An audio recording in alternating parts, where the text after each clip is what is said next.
Brought to you by Agilus Diagnostics. Health test की बात आती है तो मैं भरोसा करता हूँ India's largest diagnostics company Agilus diagnostics. खुद को टेस्ट करते रहो।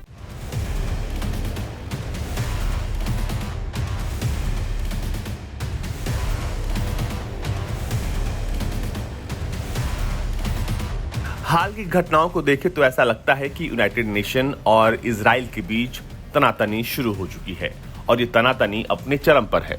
इजराइल ने कई यूनाइटेड नेशन की संस्थाओं को अपने देश के भीतर काम करने से बैन कर दिया है।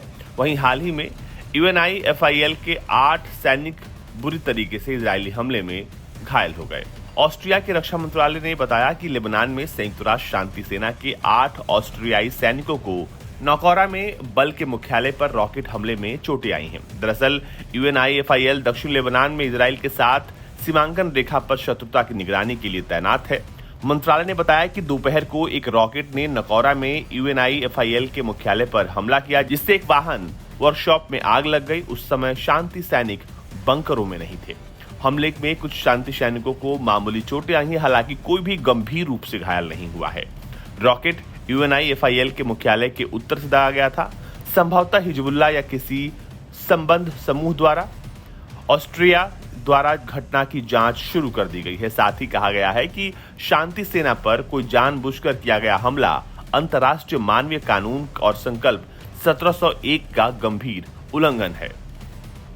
मंत्रालय ने बयान में कहा है कि हम इस हमले की कड़ी निंदा करते हैं और मांग करते हैं कि इसकी तुरंत जांच की जाए। यह स्पष्ट नहीं है कि हमला कहां से हुआ है और किसी भी सैनिक को तत्काल चिकित्सा की आवश्यकता नहीं है। आपको बता दें कि ऑस्ट्रिया 10,000 सैनिकों वाले बलों में से लगभग 180 सैनिकों का योगदान देता है। वो एक मल्टी रोल लॉजिस्टिक यूनिट का हिस्सा है जो माल और कर्मियों के परिवहन, वाहनों की मरम्मत, ईंधन की आपूर्ति और अग्निशमन जैसी भूमिकाएं निभाता है।